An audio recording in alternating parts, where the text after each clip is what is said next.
Assalamu alaikum, dear students. I am Muhammad Ishfaq Khan, your computer science teacher with lecture number 3. Today, the topic of our discussion is types of operating system. As you know that in our previous lecture, we had discussed the types of operating system, the general types of operating system. Today, we will discuss the types of operating system according to functions.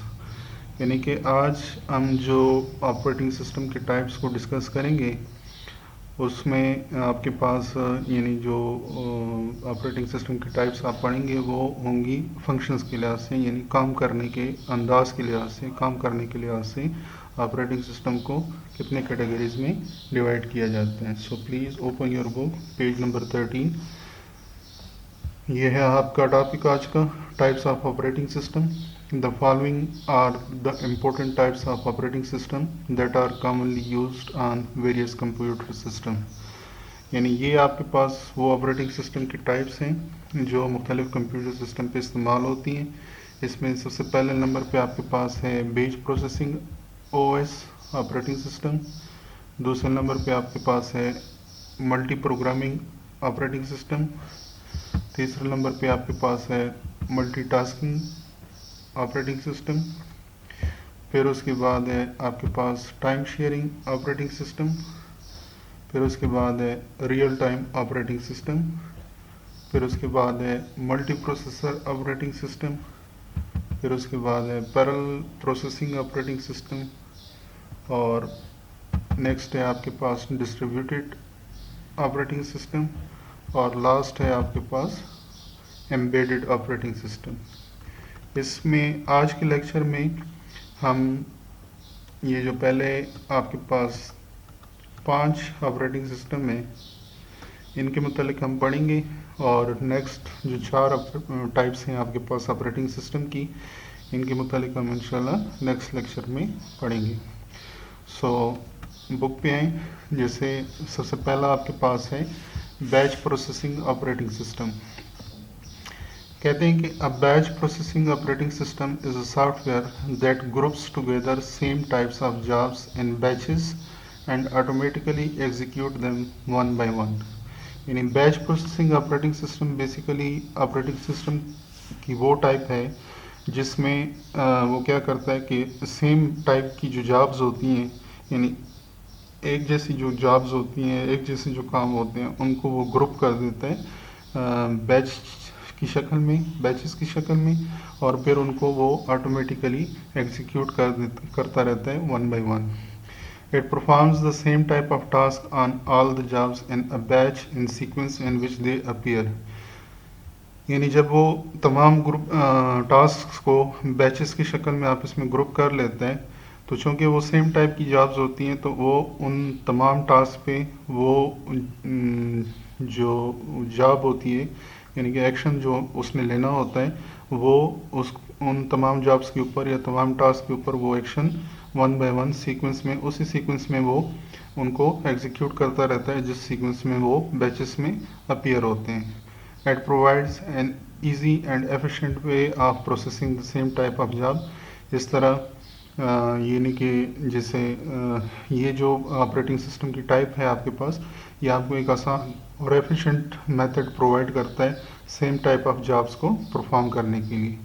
For example, at the end of month banks print statement for each account holder.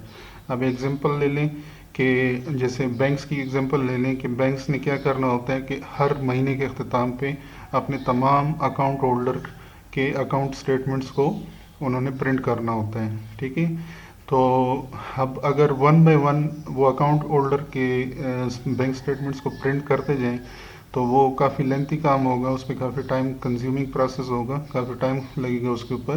तो उसके लिए वो क्या करते हैं कि batch processing operating system इस्तेमाल करते हैं. ठीक है, और उसके अंदर वो तमाम अकाउंट्स की स्टेटमेंट्स को इकट्ठा कर देते हैं, फिर एक ही कमांड देते हैं और वो तमाम अकाउंट्स की statement one by one print होते रहती हैं. अब batch processing system can easily and efficiently print each account holder statement one by one. यानी जैसे अभी मैंने आपको बताया कि बैच प्रोसेसिंग ऑपरेटिंग सिस्टम जो होगा वो आसानी के साथ और एफिशिएंट तरीके से तमाम अकाउंट होल्डर्स की बैंक स्टेटमेंट्स को प्रिंट करता रहेगा वन बाय वन। अब बेच प्रोसेसिंग ऑपरेटिंग सिस्टम की एग्जांपल्स को इस फिगर की मदद से आप लोग समझने की कोशिश करें। ठीक है, इसमें यहाँ पे देखें कि ये यूज़र है आपके पास। ठीक है, हर यूज़र का अपना एक जॉब है। ठीक है, ये ऑपरेटिंग सिस्टम है, यानी बैच प्रोसेसिंग ऑपरेटिंग सिस्टम है, और इसने क्या किया कि तमाम सेम कैटेगरी की जॉब को आपस में बैच कर दिया। ठीक है, आगे ये जो सीपीयू है ये क्या करेगा, ये वन बाय वन बैचेस को, क्योंकि बैचेस के अंदर सेम कैटेगरी की जॉब इकट्ठे हुए हैं, ग्रुप हुए हैं, तो उनको वन बाय वन वो एग्जीक्यूट करना स्टार्ट कर देगा। ठीक है, जैसे अभी मैंने आपको एग्जांपल्स दी बैंक की।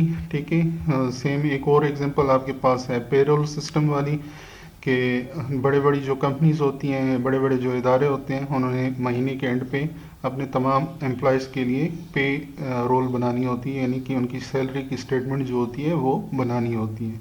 तो पे रोल सिस्टम में जो ऑपरेटिंग सिस्टम इस्तेमाल होता है वो भी आपके पास बेच प्रोसेसिंग ऑपरेटिंग सिस्टम इस्तेमाल होता है। Batch system are ideal for making payrolls. The salaries of employees can be printed at the end of month by batch statement, sorry. So the statements can be made easy by using batch systems. ठीक है, जैसे अभी मैंने आपको बताया कि महीने के एंड पे अगर एक बहुत बड़ी कंपनी है, उसने तमाम एम्प्लॉयज़ की सैलरी की स्टेटमेंट बनानी है, तो उसके लिए वो कौन सा ऑपरेटिंग सिस्टम इस्तेमाल करेगा, बैच प्रोसेसिंग ऑपरेटिंग सिस्टम इस्तेमाल करेगा। और दूसरी एग्जांपल जो मैंने आपको दी है बैंक की, वो भी यहाँ पे मेंशन है। ठीक है, अब दूसरे नंबर पे आपके पास है मल्टी प्रोग्रामिंग ऑपरेटिंग सिस्टम। कहते हैं कि a multi programming operating system is a software that loads one or more programs in main memory and executes them using a single CPU central processing unit। यानी multi programming operating system वो type है operating system की जो क्या करती है कि एक या एक से ज़्यादा प्रोग्राम्स को मेन मेमोरी के अंदर लोड कर देती है और फिर उनको वो एग्जीक्यूट करती है एक सिंगल सीपीयू की मदद से। In fact, the CPU executes only one program at a time while other programs are waiting in queue। यानी इसमें होता क्या है कि तमाम प्रोग्राम्स, जितने भी प्रोग्राम्स आपने एग्जीक्यूट किए हुए हैं, वो तमाम प्रोग्राम्स होते हैं वो मेन मेमोरी के अंदर यानी रैम के अंदर लोड तो हो जाते हैं। ठीक है, एक वक्त में सिर्फ एक प्रोग्राम एग्जीक्यूट हो रहा होता है, लेकिन बाकी प्रोग्राम जो होते हैं वो क्यू के अंदर यानी कतार के अंदर अपनी बारी का इंतज़ार कर रहे होते हैं। इसकी एग्जांपल यूँ ले लें कि जैसे फॉर एग्जांपल अब आप देख रहे हैं कि ये मैंने पीडीएफ भी ओपन किया हुआ है, वर्ड भी ओपन किया हुआ है, और ये फ़ोटो विंडोज़ फ़ोटो व्यूअर जो है वो भी मैंने ओपन किया हुआ है।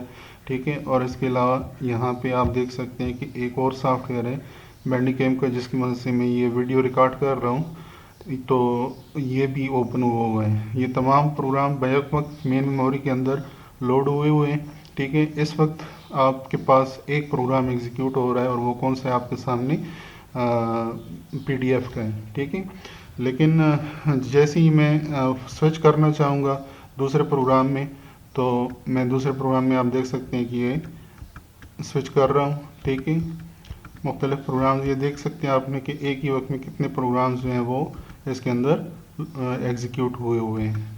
क्लियर है? अच्छा, तो कहते हैं कि in multi programming system when one program is busy with input and output operation the CPU executes another program that is in queue। ठीक है, अब मैंने जो आपको एग्जांपल दी है ये तो एक सिंपल सी एग्जांपल थी, क्योंकि उसमें इनपुट और आउटपुट का वो इतना प्रोसेस नहीं था। ठीक है, लेकिन मल्टी प्रोग्रामिंग में ये भी होता है कि जब एक प्रोग्राम बिजी होता है इनपुट और आउटपुट ऑपरेशन में, तो सीपीयू उस टाइम के दौरान एग्जीक्यूट कर देता है दूसरे प्रोग्राम को। In this way multi programming operating system uses the CPU time and other resources of computer to improve the performance of computer. इस तरह मल्टी प्रोग्रामिंग टेक्निक की मदद से ऑपरेटिंग सिस्टम जो है वो इस्तेमाल करता है सीपीयू टाइम और दूसरे रिसोर्सेज को कंप्यूटर की परफॉर्मेंस को बेहतर बनाने के लिए। क्लियर है? अच्छा, फिर उसके बाद आपके पास है multitasking. Multitasking operating system is a software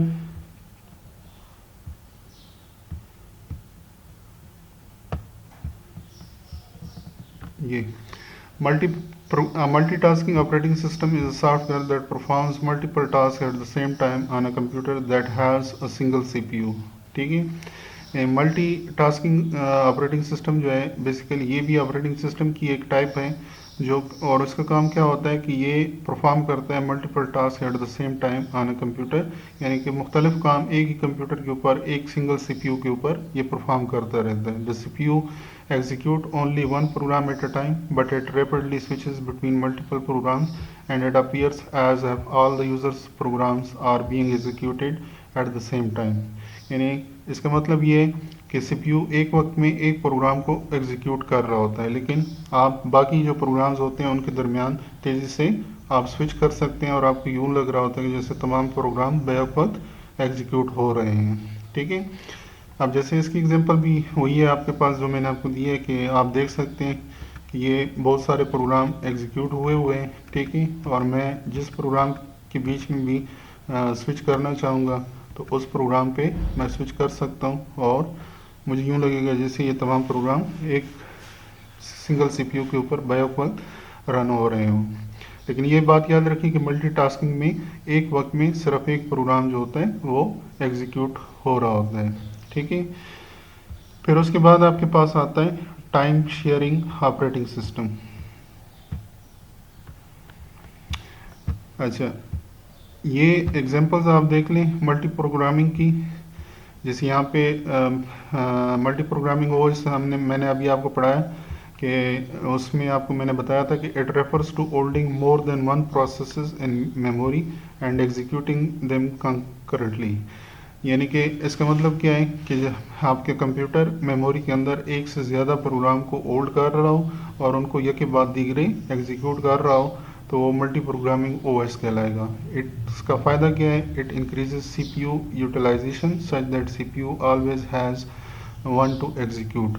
ठीक है, यानी इसका फ़ायदा ये होता है कि आपकी सीपीयू की यूटिलाइजेशन जो होती है वो इंक्रीज़ होती है और आपका सीपीयू हर वक्त किसी न किसी प्रोग्राम को एग्जीक्यूट कर रहा होता है, आइडियल नहीं होता है. Example multi programming is given below. जैसे आप देख सकते हैं कि यहाँ पे प्रोग्राम ए है, प्रोग्राम बी है और प्रोग्राम सी है. प्रोग्राम बी जो है वो इस वक्त करंटली सीपीयू इसको एग्जीक्यूट कर रहा है. जैसे आप देख सकते हैं यहाँ पे लिखा हुआ है एग्जीक्यूशन इन प्रोग्रेस. ठीक है, प्रोग्राम सी जो है वो वेटिंग फॉर सीपीयू, वो सीपीयू के लिए इंतज़ार कर रहे हैं. प्रोग्राम ए की जो एग्जीक्यूशन है वो कंप्लीट हो चुकी है और वो यानी कि इंतज़ार कर रहा है या राइट कर रहा है आउटपुट डेटा को सेकेंडरी स्टोरेज डिस्क के ऊपर. तो this is called multi programming. Multitasking की एग्जांपल जो मैंने आपको दी थी वो ये देख लें. इस फिगर की मदद से समझने की कोशिश करें कि फॉर एग्जांपल आपने ब्राउज़र भी ओपन किया है, एक्सेल भी ओपन किया है, पेंट भी ओपन किया है और मीडिया प्लेयर भी ओपन किया है एक ही ऑपरेटिंग सिस्टम के ऊपर, और आप तेज़ी से इनके बीच में आप यानी कि स्विच करते हैं. एक प्रोग्राम से दूसरे प्रोग्राम पे जाते हैं, दूसरे से तीसरे पे जाते हैं, तीसरे से चौथे पे जाते हैं. ठीक है, या आप एक्सेल में काम कर रहे हैं और बैकग्राउंड में मीडिया प्लेयर जो है वो भी किसी न किसी सॉन्ग को या किसी न किसी चीज़ को प्ले कर रहा है. तो this is called multitasking. Clear है? अच्छा, नेक्स्ट है आपके पास टाइम शेयरिंग ऑपरेटिंग सिस्टम. कहते हैं कि a time sharing operating system is a software that shares the CPU time between multiple programs that are loaded in main memory. यानी time sharing operating system वो type है operating system की जो CPU के time को share करता है मुख्तलिफ प्रोग्राम्स के दरमियान जो कि मेन मेमोरी में लोड हुए होते हैं. ये बात याद रखें कि आप जब भी अपने कंप्यूटर पे किसी प्रोग्राम को एग्जीक्यूट करते हैं तो उस प्रोग्राम में होता क्या है, यानी कि सीपीयू क्या करता है कि उसको एग्जीक्यूट करने के लिए एक टाइम अलॉट करता है. ठीक है, उस टाइम को हम कंप्यूटर की ज़बान में टाइम स्लाइस या क्वांटम कहते हैं, आगे आएगा ये. ठीक है, तो अगर आपने multiple time sharing operating system में क्या होता है कि अगर आपने मल्टीपल प्रोग्राम अपने सीपीयू के कंप्यूटर के मेन मेमोरी में लोड किए हुए हैं, ठीक है, तो आपका सीपीयू क्या करेगा, यानी टाइम शेयरिंग ऑपरेटिंग सिस्टम की मदद से वो हर प्रोग्राम को एक टाइम स्लाइस या क्वांटम जो है वो अलॉट कर देगा. इसके लिए पहले ये एग्जांपल देख लें फिगर की मदद से. Time sharing operating system. ठीक है, इसमें आप देख रहे हैं कि आपके पास एक ही CPU है। ठीक है, यूज़र 1 अपना काम कर रहा है, यूज़र 2, यूज़र 3, यूज़र 4 और यूज़र 5 और यूज़र 6 यूज़र्स इस वक्त काम कर रहे हैं। From figure it is clearly visible that there are 5 users. Out of these all users 5 is active, but user 1, user 2, user 3 and user 4 are in waiting for their turn and user 6 is in a ready state। ठीक है, यानी कि आप देख सकते हैं कि इसमें ये जो 5 यूज़र्स हैं, ये तमाम 5 के 5 यूज़र्स जो हैं वो एक्टिव हैं। ठीक है, लेकिन इसमें यूज़र 1, यूज़र 2, यूज़र 3 और यूज़र 4 जो हैं वो वेटिंग स्टेट पे हैं। ठीक है, यूज़र 5 और जो यूज़र 6 है वो रेडी स्टेट पे है, यानी कि उसका प्रोसेस जो है वो अभी एग्जीक्यूट होने वाला है। ठीक है, और यूज़र 5 जो है वो एक्टिव है, उसके प्रोसेस पे काम हो रहा है। ठीक है, after user 5 utilises this quantum period, यानी यूज़र 5 जब अपना क्वांटम पीरियड इस्तेमाल कर लेगा, यानी उसको जो टाइम अलॉट हुआ है उसके प्रोसेस को एग्जीक्यूट करने के लिए, तो कंट्रोल जो होगा, the control moves on to the next ready user as in case user 6। तो कंट्रोल जो होगा वो नेक्स्ट यूज़र पे चला जाएगा जो रेडी होगा, और इस फिगर में यूज़र 6 जो है वो रेडी यूज़र है। For next stage user 2, user 3, user 4 and user 5 are in waiting state. ठीक है, अब जब यूज़र 6 को टाइम अलॉट हो जाएगा, यानी यूज़र 6 का प्रोग्राम जब एग्जीक्यूट होना स्टार्ट हो जाएगा, तो फिर यूज़र 2, यूज़र 3, यूज़र 4 और यूज़र 5 ये वेटिंग स्टेट पे हो जाएंगे, और यूज़र 1 जो होगा वो रेडी स्टेट पे हो जाएगा। तो इस तरीके से ये काम करते हैं। ठीक है, कहते हैं कि time sharing operating system gives a very short period of CPU time to each program one by one. यानी टाइम शेयरिंग ऑपरेटिंग सिस्टम जो है वो क्या करता है कि हर प्रोग्राम को वन बाय वन एक शॉर्ट पीरियड ऑफ टाइम देता है, उस वक्त तक जब तक वो फुली एग्जीक्यूट ना हो जाए। This short period of time is called time slice और क्वांटम। यानी ये जो शॉर्ट पीरियड ऑफ टाइम होता है इसको हम क्या कहते हैं, टाइम स्लाइस कहते हैं या क्वांटम कहते हैं। Since the CPU is switched between the programs at extremely fast speed, क्योंकि CPU बहुत तेज़ी के साथ स्विच होता रहता है मुख्तलिफ यूज़र्स के दरमियान, तो all the users get the impression of having their own CPU। तो तमाम यूज़र्स को ये लगता है कि उनका CPU जो है, यानी कि उनका प्रोग्राम जो है CPU टोटली उन्हीं के प्रोग्राम को एग्जीक्यूट कर रहे हैं। ये बात याद रखें कि जो मैंने आपको बताया ना कि CPU टाइम स्लाइस अलॉट करता है किसी प्रोग्राम को एग्जीक्यूट करने के लिए, तो ये टाइम स्लाइस जो होते हैं यानी टाइम इंटरवल जो होता है हर यूज़र के लिए वो नैनो सेकंड्स में होता है। यानी सेकंड्स के अगर आप बिल्कुल स्मॉल एक्सट्रीमली पार्ट को ले लें तो वो सेकंड यानी कि उसके लिए अलॉट होता है। ठीक है, और ये तेज़ी से एक यूज़र से दूसरे यूज़र पे, जैसे इस फिगर में मैंने आपको दिखाया था, यूज़र 1 से यूज़र 2 पे जाएगा, यूज़र 2 से यूज़र 3 पे, यूज़र 4 पे, यूज़र 5 पे और यूज़र 6 पे।